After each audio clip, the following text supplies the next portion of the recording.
Os Miseráveis, quinta parte, Paris. Capítulo 14. Marius.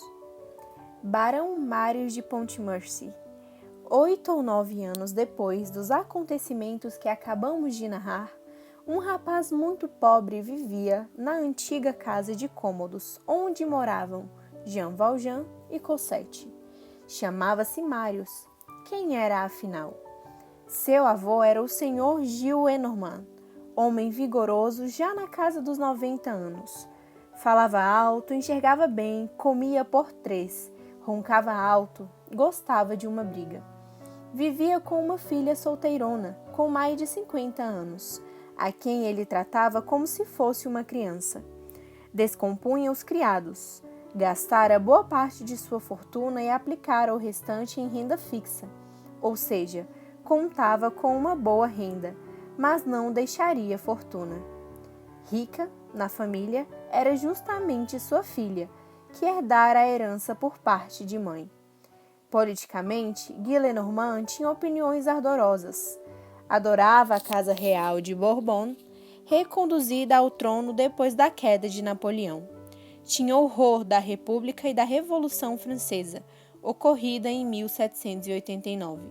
Justamente por isso, considerava uma vergonha o casamento de uma outra filha, já falecida. Seu marido fora herói dos exércitos napoleônicos, por isso fora nomeado coronel, recebendo também o título de barão. Embora com a restauração da Casa Real de Bourbon, o título não fosse mais reconhecido, a não ser pelos admiradores de Napoleão. Dessa filha nascera um menino, Marius, neto de Gillenormand.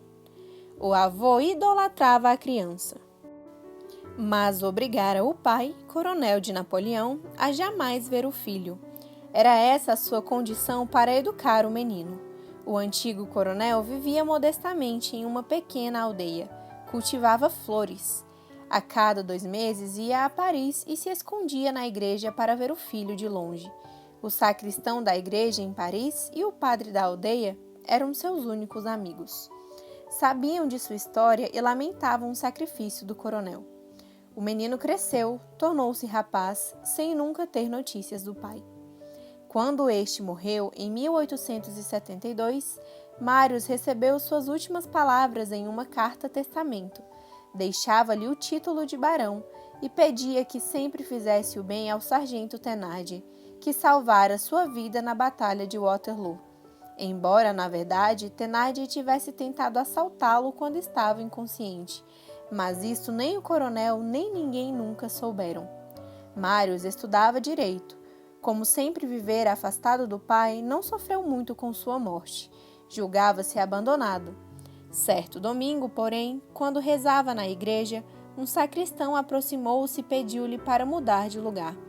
Mais tarde, quando terminou a missa, o velho explicou: "Desculpe-me pelo incômodo. Durante 10 anos observei neste lugar um pobre pai olhando o filho, que passava sem poder dirigir-lhe a palavra. O sogro, um homem rico, ameaçava deserdar seu filho se o pai o procurasse. Sacrificou-se para que o filho tivesse o futuro garantido. Em admiração a esse pai, gosto de rezar neste lugar. O pior é que o sogro não gostava dele por motivos políticos, pois tinha sido coronel de Napoleão. Chamava-se Pontmercy." "Pontmercy?" Assustou-se Marius, reconhecendo o nome do pai. "Exatamente, conheceram-se? Era meu pai." O sacristão comoveu-se. "O senhor era aquele menino, pois saiba, teve um pai que o amava." Marius ficou comovido.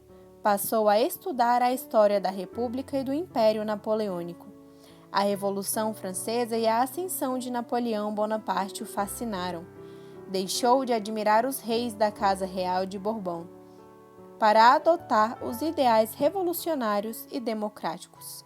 Em homenagem ao pai, fez 100 cartões de visita com o título Barão Marius de Pontmercy. Quando pôde, foi procurar o sargento Thénardier na estalagem, segundo o endereço deixado pelo pai. Mas esta fora à falência e não conseguiu descobrir o que fora feito dele e de sua família. O avô e a tia acreditavam que Mários tinha uma namorada e por isso viajava.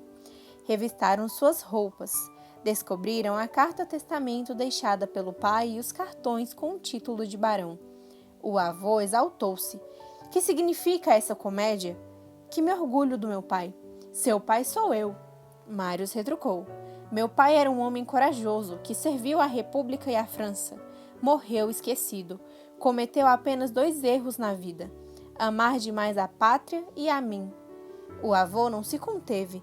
Ingrato, seu pai era um miserável. Você é tão barão como o meu chinelo. Os bandidos que fizeram a revolução foram os que formaram a corte de Napoleão. Seu pai só merece desprezo. Mários encarou o avô.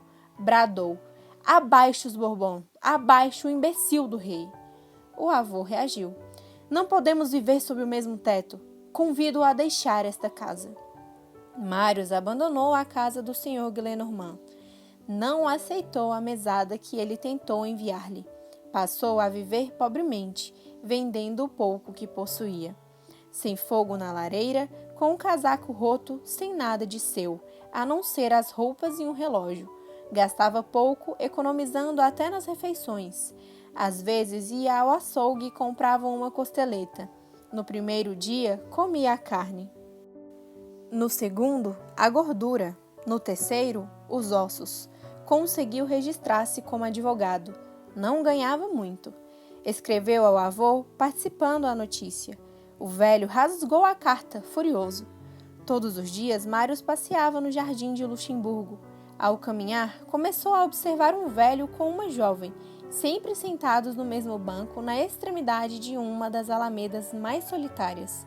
O homem, de uns 60 anos, cabelos brancos, sério, parecia pouco comunicativo. Desajeitada, sempre vestida de preto, a jovem parecia uma aluna de internato. Ficou 6 meses sem ir ao parque. Ao voltar a frequentá-lo, teve uma surpresa. O velho era o mesmo, mas a jovem transformara-se numa linda mulher. Vestia-se com elegância e tinha lindos olhos. Certa vez, quando Mários passeava na alameda, ela ergueu o rosto com timidez. Viu neles uma emoção inexplicável. No dia seguinte, vestiu seu melhor traje. Sentou-se com um livro na mão, mas não conseguiu ler. Observou o homem e a moça caminharem. Pareciam pai e filha. Ao passar por Mários, ela o olhou com doçura. Mários retribuiu o olhar com o coração batendo forte. Passou a ir ao Luxemburgo exclusivamente para ver a moça de longe.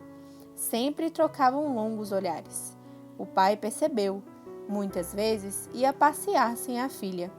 Na primeira oportunidade, Mários seguiu a ambos até um prédio modesto. No dia seguinte, fez o mesmo. O pai, ao entrar, encarou o rapaz. Desde então, nem ele nem a filha voltaram ao jardim de Luxemburgo. Mários foi até onde moravam. Descobriu pelo porteiro que se haviam mudado, sem deixar novo endereço. Ficou desesperado. Fim do capítulo 14.